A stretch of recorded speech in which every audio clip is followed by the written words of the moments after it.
สามสวัสดีอาจารย์สื่อถามพระปัญชีวันเลยวันนี้จะมาสาธิตนี่การวัดระยมนะครับเกมมีชื่อว่าถามกระเอ็นเอาอายุ20 ปีตัวนี้เขาจะเขาไปทักทายสวัสดีคนเดียวนะด้วยสวัสดีอ้ายยังซื้อยังเด็กโอ้อันเจกี้น้องอายุจักปีได้จังโอ้20 ปีน้องโอ้โดยอายุก็บอกสิหรือบอกโอ้โดยมื่อนี้น้องจะมานี่ส่วนไทยหายได้เนื่องจากมีการทองปูนอนทุกไฟบอกออกมาใน40,000เลยเนาะไปน้องเกี่ยวก่อนมาได้จากนั้นเขาจะมาล้างมือหาขั้นตอนกันเลยเนาะกูไม่ทันอัปเดตเลย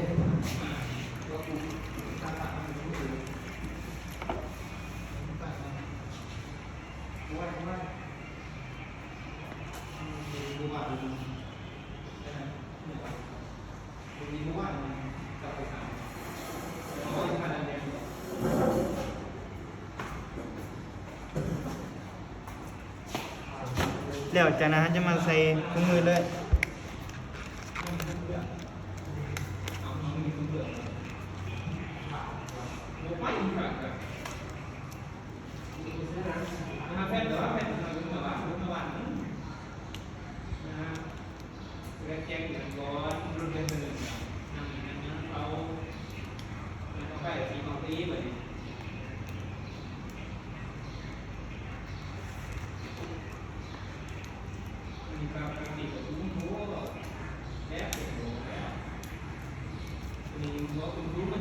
แต่จากนั้นจะมาใส่ผ้ากระเป๋านั่นเลย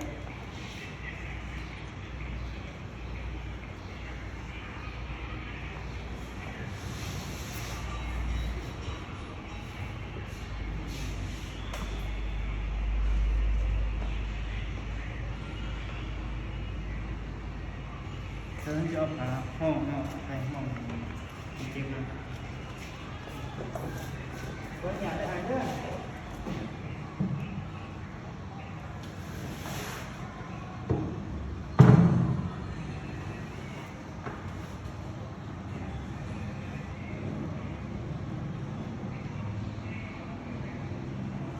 แต่จากนั้นจะต้องเก็บผลตัวนั้น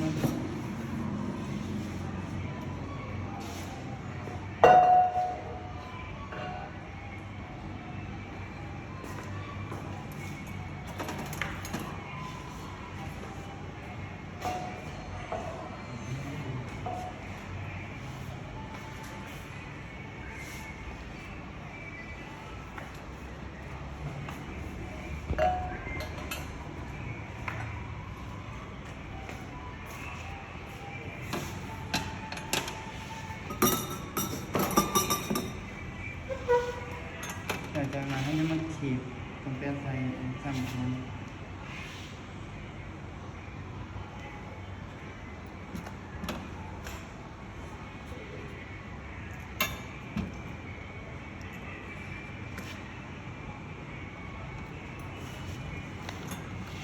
จากนั้นให้มันขีดซ้ำดีเน้นตัวสูตรมงคลแหลกเนาะยังมาบีบกระสินใส่เนี่ย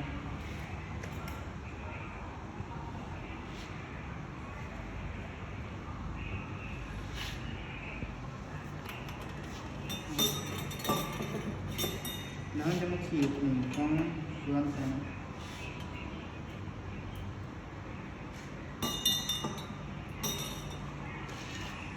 เดี๋ยวสามตัวไปหาเก็บเลยเขาจะใส่น้ำเกลือในปริมาณ500 ml เนาะ1,500 ml เนาะ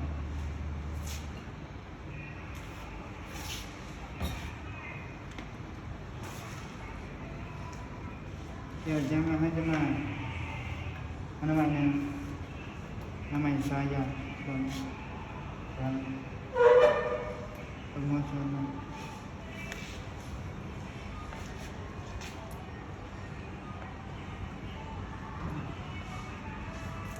มันจะมาปิดไว้เนาะมันจะมาใส่วัสลินทาเนาะเห็นว่าน้ำมันดีมั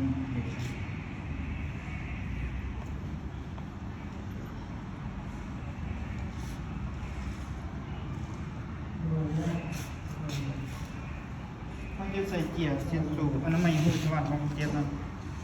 ปัญญาได้อายเด้อให้คนเจี๊ยบนอนสักแข้งเนาะปัญญาเด้อ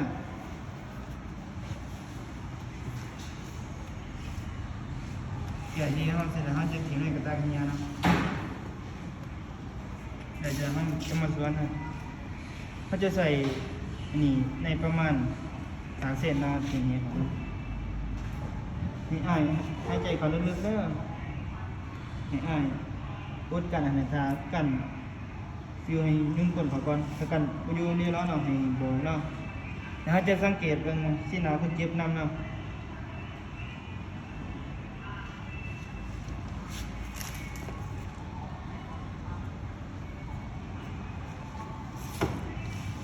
หลังเขาออกส่วนแล้วเนาะเขาจะอนามัยหัวส่วนเนาะ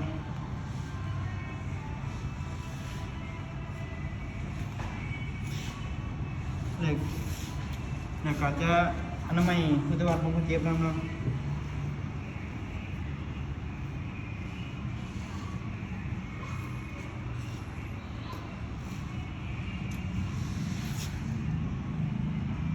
กรณีว่าคนเจ็บอันนี้เนาะลูกทายเองบ่ได้เขาจะใส่เงี่ยมเนาะ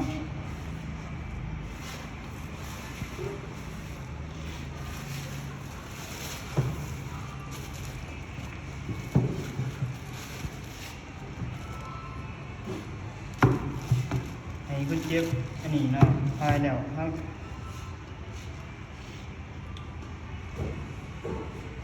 คนเจ็บทายแล้วเนาะเขาจะเอายมของคนเจ็บไปถีบเนาะหรือว่าให้พี่น้องของคนเจ็บเอาถีบ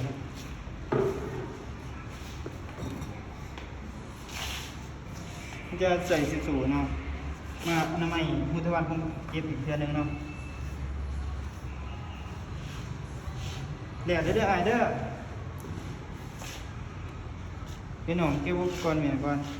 มันจะมาเก็บอุปกรณ์เมียเนาะ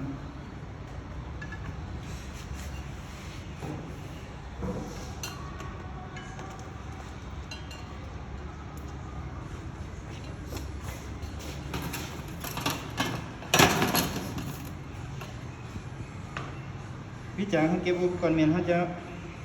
มาเอาผ้าขึ้นไปหาห้องเป็นเปลือกเอาเนาะเนี่ยได้เลยเด้อ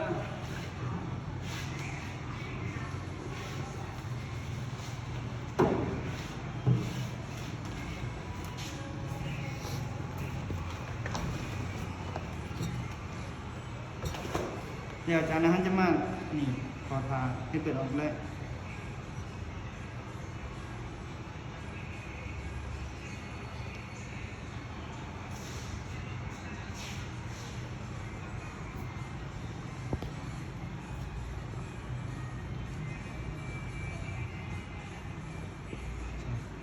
เนื่องจากว่าเฮามัดผ้ากระเปือนเนาะเนียนปวดเนาะมันจะให้ผู้ซอยน้ำมาอันนี้ปลอดภัยเนาะ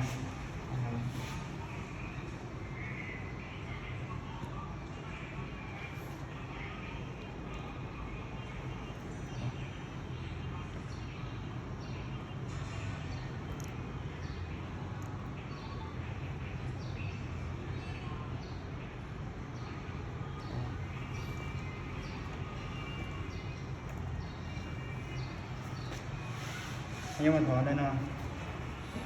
ถ้าถอดผ้ากระเปือนแล้วเฮาก็ใช้มือจับด้านหน้าเนาะถ้าผ้ากระเปือนมันเนื่องจากว่ามันมีการเปื่อนหรือว่าการติดเสียเนาะมันจะใส่มันจะจับด้านในเนาะ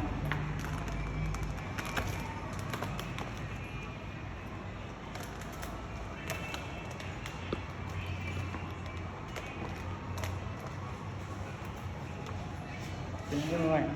ฉะนั้นเขาจะมาถอดข้างมือต่อ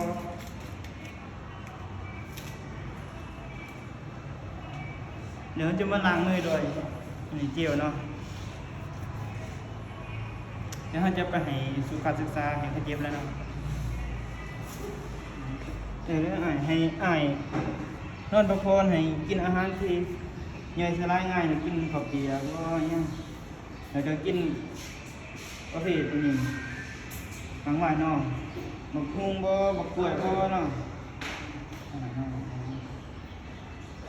ถ้าอ้ายมีหยังก็มาเอิ้นได้เด้อนั่นจะมาเจอบันทึกไว้จังนั้นเนาะ